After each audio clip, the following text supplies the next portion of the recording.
I think that, yes, it was a grossly unethical experiment because you are playing with an entire country, the psychology of an entire country without their consent or awareness.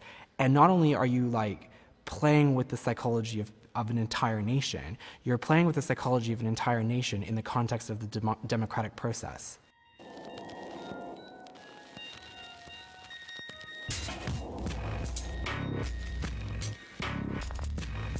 If you want to change politics, you first have to change culture, because politics flows from culture. So if you want to change politics, you first have to change people to change the culture.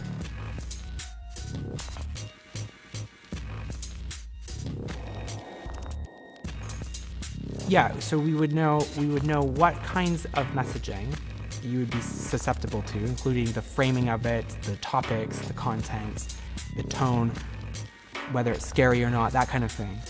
So what you would be susceptible to and where you're going to consume that. And then how many times do we need to touch you with that in order to change how you think about something.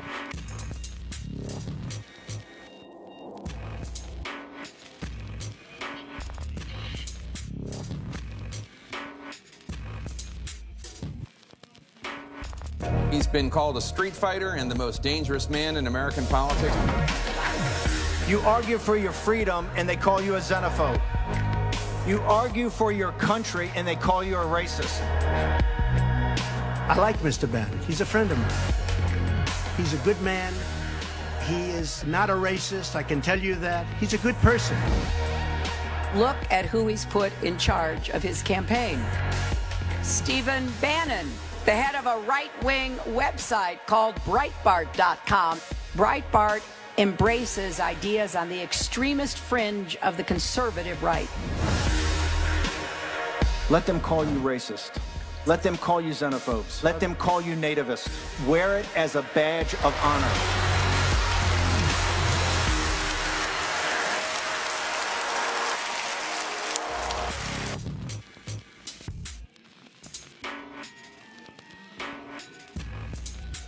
Collecting data on people and you're profiling them, that gives you more insight that you can use to know how to segment the population, to give them messaging about issues that they care about and language and imagery that they're likely to engage with. And we use that in America and we use that in Africa. That's what we do as a company. Yeah. We've done it in Mexico, we've done it in Malaysia, we're now moving into Brazil.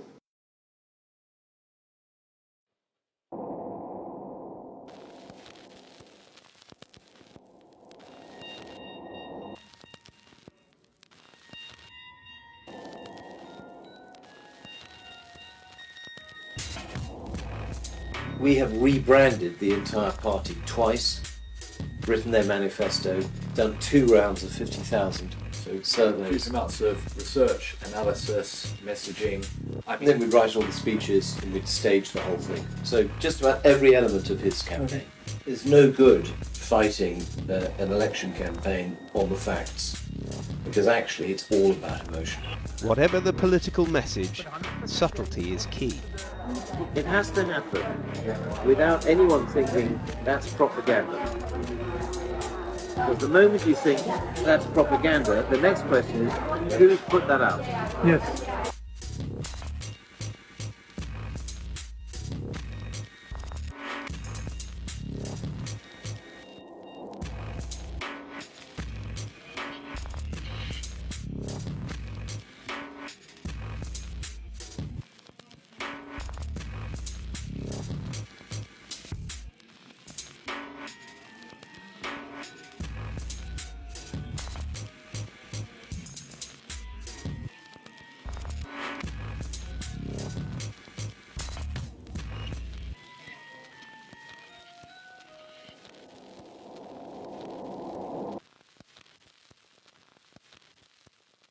Why now? Why are you releasing this book, How Fascism Works Now? Well, we have a global ultranationalist far-right movement crossing many countries. Bolsonaro in Brazil, we've just seen, and they feed off each other.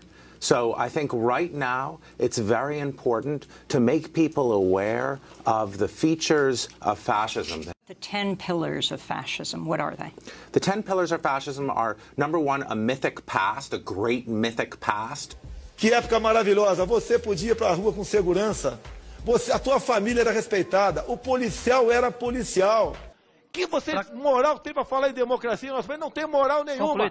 Democracia e liberdade tinha, sim, presidente, subtenente Gonzaga, no período militar. Hoje nós vivemos presos dentro de casa. Number two, propaganda. There's a certain kind of fascist propaganda where everything is inverted. The news is the fake news. Anti-corruption is corruption. Mais fake news da Folha de São Paulo. Mentira! Nunca falei isso. Mais uma covardia dessa imprensa suja. So three, anti-intellectualism. As Steve Bannon said, it's emotion, rage gets people to the polls. We got elected on lock her up and build the wall. Hitler in Mein Kampf says, you want your propaganda to appeal to the least educated people. Number four, unreality. You have to smash truth. So reason gets replaced by conspiracy theories.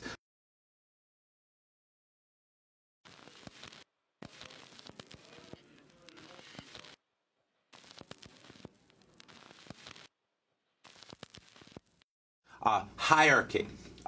In fascist politics, the dominant group is better than everyone else. They were like the loyal, the great people in the past who deserve respect just for being them.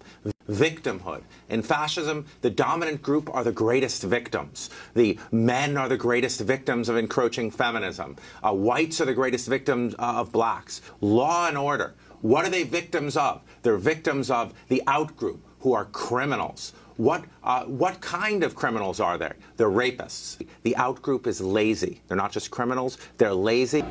Só aí, nós temos praticamente quarto da população brasileira vivendo às custas de quem trabalha. Alguém já viu um japonês pedindo esmola por aí? Parem de querer viver essa minoria nas tetas de quem trabalha. Se eu chegar lá, não vai ter dinheiro para ONG. Esses inúteis vão ter que trabalhar. Não vai ter centímetro demarcado para reserva indígena ou para quilombola. Reality is, of course, the greatest threat to fascism, because fascism is based on power and reality is a way. Just remember, what you're seeing and what you're reading is not what's happening. Eu incomodo que minha arma é a verdade.